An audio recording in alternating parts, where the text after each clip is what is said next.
संजय राउत सिर्फ शिवसेना के मुखपत्र सामना के कार्यकारी संपादक नहीं हैं। इसके अलावा भी वो बहुत कुछ हैं। वो शिवसेना के सांसद हैं और महाराष्ट्र में साल 2019 में जो 3 पार्टियों की महाविकास आघाड़ी की सरकार बनी, उसको बनवाने में राउत ने एक अहम भूमिका निभाई थी। राउत जो कुछ भी करते हैं, जो कुछ बोलते हैं या जो लिखते हैं, वो अक्सर खबर बनती है। मैंने संजय राउत का एक इंटरव्यू किया है जिसमें उन्होंने खुलकर बेबाक तरीके से अपनी बात रखी। देखो, एक बात मैं आपको स्पष्ट करना चाहूँगा कि महाराष्ट्र हमेशा खबरों में रहता है और जब से महाराष्ट्र में महाविकास आघाड़ी की सरकार बनी है, कांग्रेस, शिवसेना, एनसीपी, ये तो लोगों को एक चमत्कार लगता है कि सरकार कैसे बनी। तब से महाराष्ट्र हमेशा खबरों में रहा है, खबरों में लाने की कोशिश होती है, क्योंकि एक एक महीने में हमारे जो अपोजिशन के हमारे सब दोस्त है, एक एक महीने के बाद एक नया तारीख देते, अब सरकार गिरेगी, अब सरकार गिरेगी, अब एनसीपी हमारे साथ आएगी, अब इतने एमएल हमारे साथ आएगी, तो ये खबरें बनाते हैं। लेकिन इस बार कुछ ऐसे कारण हमारे सामने आए हैं तो उससे ज़्यादा खबर बनी, और खबर तो मीडिया को भी लगती है। इतना शक्तिमान बन गया है हमारा मीडिया, और मीडिया का ऊपर जो कंट्रोल्स है कुछ लोगों का, या सोशल मीडिया है, तो खबरें बनती। लेकिन ऐसी खबरें बनने से या खबरें बनाने से अगर किसी को लगता है कि महाराष्ट्र की सरकार पर आंच आ जाएगी या सरकार को कुछ धोखा हो जाएगा, ऐसा नहीं है। देखो, अब खबरें भी शांत हो गई और सरकार वापस चल रही है। बात रही आप जो मुझे मालूम है आपको, आप मुझसे क्या पूछना चाहते हो। अभी उसमें तो जांच चल रही है, एनआई आ गई है, एटीएस का काम चल रहा है और सरकार ने एक्शन भी ली है। मुंबई पुलिस कमिश्नर का तबादला हुआ है, कुछ पुलिस अफसर अरेस्ट हो गए हैं। उससे ज़्यादा सरकार क्या कर सकती है। राउत की लेखनी से अक्सर महाविकास आघाड़ी के घटक दलों के बीच जो आपसी खींचतान चल रही है, जो तनातनी चल रही है, वो भी उभरकर सामने आती है। सबसे ताज़ा मिसाल बीते रविवार की है, जब अपने साप्ताहिक कॉलम में संजय राउत ने कहा कि अनिल देशमुख, जो कि महाराष्ट्र के गृह मंत्री हैं, उनके रहते हुए सचिन वाजे मुंबई पुलिस मुख्यालय में बैठकर वसूली कर रहा था और उन्हें पता भी नहीं चला। जिस तरह से उन्होंने अनिल देशमुख को टारगेट किया, उसने सियासी गलियारों में सनसनी फैला दी। अब राउत कहते हैं कि उन्हें ऐसा नहीं लिखना चाहिए था, लेकिन अनिल देशमुख को भी सावधान रहने की जरूरत है। हमें ऐसा नहीं लिखना चाहिए था, उनकी बात सही है, और मुझे भी अच्छा नहीं लगता है कि अनिल देशमुख हमारे मित्र है, हमारे साथी है, गृह मंत्री है महाराष्ट्र जैसे बड़े राज्य के, और उनको इतना बड़ा जिम्मा भी मिला है उनके पार्टी की तरफ से, सरकार की तरफ से। तो किसी को भी लगता कि मेरे बारे में ऐसी खबर, लेकिन खबर हमने नहीं चलाई है, ये लिखी है परमवीर सिंह ने लेटर लिखा है। हम मानते हैं सब झूठ है, फिर भी बात ऐसी है जितेंद्र कि आपको ज़्यादा सावधानी से काम करना पड़ता है बड़े राज्य में। सचिन वाजे को मैं अच्छी तरह से पहचानता हूँ, आपको मालूम है सभी को। मैं तो मेरे पुलिस हो या सब, मैंने काम किया है पत्रकार के रूप में। आप क्राइम रिपोर्टर रहे, कई साल तक आपने क्राइम रिपोर्टिंग की है सामना से जुड़ने से पहले। हाँ, 40 साल पहले या 45 साल पहले हम लोग ये काम करते थे, अच्छा, और मज़ा भी आता था। आज भी मैं संपर्क रखता हूँ, रखना भी चाहिए। जब राजनीति में है, पत्रकारिता में, तो संपर्क रखना चाहिए। तो मुझे बहुत खबरें आती है, मैं सुनता हूँ, बताता हूँ। जब हमारी सरकार नहीं थी तब भी ऐसा लगता है कि स्टेट के लिए, पब्लिक के लिए अगर मेरे पास कोई जानकारी है तो मैं सरकार को या पुलिस को खबर देनी चाहिए। मैं आज भी करता, उस वक्त भी करता था, आज भी करता हूँ। सचिन वाजे तो हमारे पास हमेशा आता जाता भी रहता था उस वक्त, सबको मालूम है। हमारे पार्टी में भी उसने एक बार प्रवेश लिया था, लेकिन जब उनको फिर 17 साल के बाद अगर सर्विस में आप रीइंसिस्ट कर रहे हो, तो मुझे ऐसा लगता था कि उसको नौकरी में लेने में कोई तकलीफ नहीं है, लेकिन अधिकार जिस प्रकार से देने की कोशिश हो रही थी या देना चाहते थे, मुझे लगता था ये ठीक नहीं है। लेकिन मैं सरकार का हिस्सा नहीं हूँ। अगर सरकार चाहती है तो सरकार कर लेती है, या सरकार के जो आसपास लोग होते हैं, या कोई होम मिनिस्ट्री हो, या पुलिस प्रशासन हो, या जीएडी हो, ये उनका अधिकार होता है। लेकिन मुझे लगता है व्यक्तिगत तौर पर कि थोड़ा कुछ गलत हो रहा है, या उससे हमको आने वाले दिनों में तकलीफ हो सकती है। ये मेरी राय है, ये सरकार की राय होगी नहीं होगी मुझे मालूम नहीं। हाल ही में इस खबर से भी सियासी गलियारों में सनसनी फैल गई थी कि गुजरात में शरद पवार और अमित शाह के बीच मुलाकात हुई है, लेकिन संजय राउत ने इस खबर का खंडन शरद पवार के हवाले से कर दिया और अमित शाह पर निशाना साधते हुए कहा कि इस तरह की खबरें फैलाकर अमित शाह भ्रम पैदा करना चाहते हैं और महाराष्ट्र सरकार को अस्थिर करना चाहते हैं, लेकिन उन्हें कुछ हासिल होने वाला नहीं। कि ये भ्रम पैदा करके महाराष्ट्र की सरकार को अगर वो घेरना चाहते हैं या अस्थिर करना चाहते हैं तो उनके हाथ में कुछ नहीं लगेगा। जब मुझे पता चला इस प्रकार की कोई बैठक हुई है तो मुझे आप लोगों ने सवाल किया, तो मैंने कहा कि अगर इस प्रकार की बैठक हुई है देश के गृह मंत्री और आदरणीय शरद पवार जैसे बड़े नेता में, तो उसमें गलत क्या है? दो हम भी मिलते हैं गृह मंत्री जी से, गलत क्या है? कोई गलत नहीं। एक उद्योगपति के घर में मिले, अब उद्योगपति का नाम भी सबको मालूम है कौन उद्योगपति है। अब अगर उनको मिलना ही है पवार साहब को, तो रात के अंधेरे में अहमदाबाद में क्यों जाएंगे उस उद्योगपति के घर में? उस उद्योगपति का तो दिल्ली में भी घर है, उस उद्योगपति का मुंबई में भी घर है ना, और दिल्ली में मिलना तो बहुत ही सेफ होता है, आसान होता है। तो रात के अंधेरे में सुनसान गलियों में एक शहंशाह क्या है ये? तो एक गलत है। तो मैंने कहा कि गलत नहीं, लेकिन मुझे बाद में पता चला, मेरी जब पवार साहब से बातचीत हो गई और उसने कहा कि संजय ऐसा कुछ हुआ ही नहीं है। मैं उनके ऊपर हमेशा विश्वास रखता हूँ, मैं विश्वास रखता हूँ।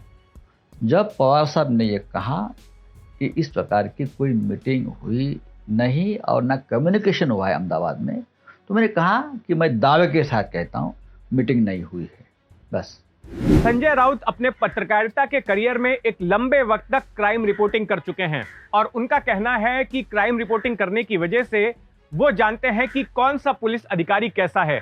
उनके मुताबिक वो सचिन वाजे को काफी पहले से जानते थे और इसलिए उन्होंने सरकार में शामिल कुछ नेताओं को आगाह किया था कि सचिन वाजे आगे चलकर उन्हें परेशानी में डाल सकता है।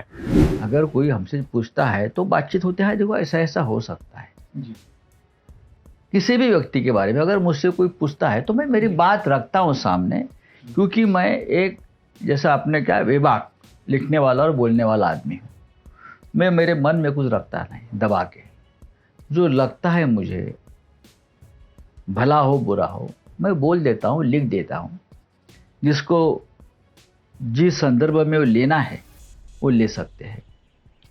आज भी मैं जब बोलता हूँ कि हाँ मैंने कहा था, तो बोले कि क्या आपके पास एविडेंस है कि आपने बोला था? जाके पूछो किसी को भी किसी भी 5 नेताओं को जाकर पकड़ो और वही बोले हाँ ये बात तो सही है कि मैं बार बार ये कहता रहा हूँ कि हमको ये सरकार को, पुलिस प्रशासन जो हमारी रीढ़ की हड्डी होती है सरकार की किसी, तो उनको जब हम उनसे डील करते हैं तो बहुत ही संवेदनशील जो मुद्दे होते हैं तो बहुत सावधान रहना पड़ता है, खास करके जब सरकार अघाड़ी की होती है।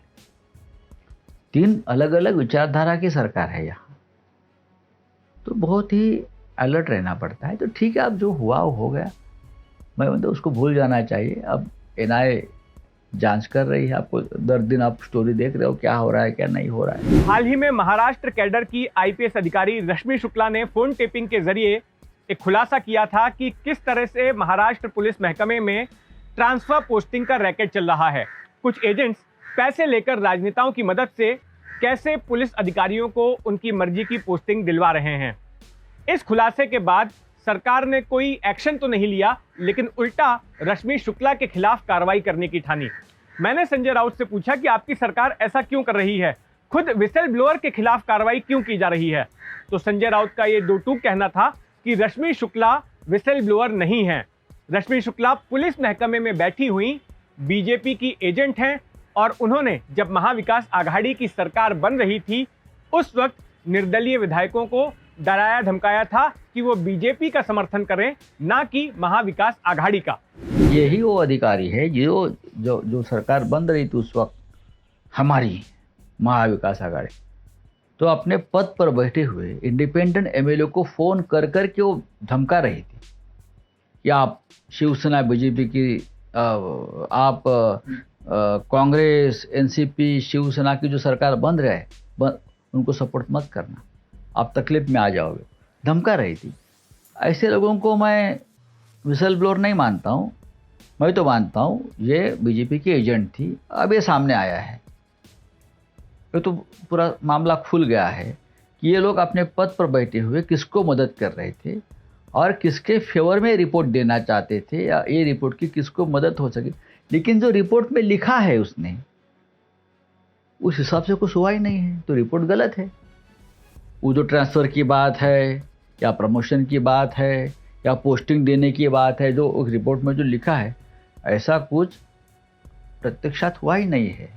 शिवसेना में रहते हुए जिस तरह से संजय राउत शरद पवार की तरफदारी करते हैं, उनकी बात करते हैं, उसको देखते हुए कांग्रेस की ओर से यह आरोप लगाया गया कि संजय राउत शरद पवार के प्रवक्ता के जैसे बर्ताव कर रहे हैं। इस बात पर भी संजय राउत ने अपनी बात रखी और उन्होंने कहा कि अगर मुझे शरद पवार का प्रवक्ता माना जाता है तो इसमें गलत क्या है? देखिए, मैं शरद पवार का प्रवक्ता अगर हूँ, अगर किसी को लगता है तो गलत क्या है? अगर कोई बात मैं उनकी तरफ से रखता हूँ या उनका मैं समर्थन करता हूँ, सभी ने करना चाहिए। अगर वो कोई बात पवार साहब रखते हैं, वो ये सरकार जो बनी है महाराष्ट्र में, उनका लीड रोल जो है शरद पवार साहब का है। ज़रूर शिवसेना है या कांग्रेस है, लेकिन जब शुरुआती बातचीत उसमें मैं था और पवार साहब थे और हम ये कोशिश कर रहे थे कि या क्या ये हो सकता है। लीड रोल पवार साहब का रहा, सोनिया जी का रहा, बाद में हम तो है, उद्धव ठाकरे जी है, हम सब है। तो जो बात कांग्रेस के लोग हमारे भाई कहते हैं मेरे बारे में, उनको कहने दो, वो भी हमारे मित्र हैं, उनको भी कुछ काम चाहिए, एक्टिव रहना चाहिए। महाराष्ट्र में इस वक्त सबके मन में एक बड़ा सवाल उठ रहा है कि क्या यहाँ पर फिर से एक बार लॉकडाउन लगेगा। इस सवाल का जवाब भी संजय राउत ने दिया। जब लॉकडाउन लगता है तो क्या जनता ने भोगा है, आपने देखा है। जो स्थलांतरित मजदूर होते हैं, प्रवासी मजदूर बोलते हैं आप उसको, गरीब लोग होते हैं, रोजी रोटी दर दिन कमाने वाले हैं, उनकी क्या हालत है। उनका कोई सहारा नहीं होता ऐसे समय में। उस वक्त लोगों ने मदद किया, खाने की, पीने की, रहने की। अभी दूसरे लॉकडाउन में कुछ नहीं हो सकता। लोग बहुत परेशान हैं, मिडिल क्लास भी परेशान है, नौकरियां चली गई है लोगों की, सब सर्विस इंडस्ट्री बंद है, होटल मॉल सब कुछ बंद चल रहा है। 8 बजे के बाद तो पूरा स्मशान होता है। ऐसे में अगर वापस लॉकडाउन होता है तो देश की, राज्य की अर्थव्यवस्था पूरी ख़त्म हो जाएगी। नए संकट को सामना करना पड़ेगा। लोग सड़क पर भी उतर सकते हैं। आपने देखा नांदेड़ में कल क्या हो गया। ये तो एक ट्रेलर है, होना नहीं चाहिए ऐसा। लेकिन महाराष्ट्र के मुख्यमंत्री या महाराष्ट्र के जो स्वास्थ्य मंत्री है, उनका भी कहना है कि जनता ने अपने आप को एक डिसिप्लिन लाना चाहिए। आप नहीं करते, आप भीड़ में जाते हो, आप भीड़ करते हो, आप शादियाँ करते हो, आप समारोह करते हो, तो आप मास्क नहीं पहनते, आप कुछ नहीं करते। तो ये कोई सरकार अगर निर्णय लेती है तो जनता के हित में ले। हम सब कोशिश करेंगे कि लॉकडाउन को हम नहीं लाए या ज़्यादा से ज़्यादा उसके ऊपर निर्बंध डालकर लोगों को हम अलग रखेंगे। लेकिन बात ऐसी है महाराष्ट्र की, 30,000 पूरे राज्य में डेली हो रहा है संक्रमण, 40,000। मुंबई में 7,000 8,000 तक आंकड़ा जा रहा है। तो उसमें कुछ ना कुछ तो करना पड़ेगा। हाँ ठीक है, महाराष्ट्र में हम टेस्टिंग ज़्यादा करते हैं इसलिए आंकड़े आ रहे हैं, और राज्यों की मुझे मालूम नहीं क्या खबर है। तो मुझे नहीं लगता है कि पूरी तरह से लॉकडाउन होगा, लेकिन ज़रूर कुछ निर्बंध डालने पड़ेंगे।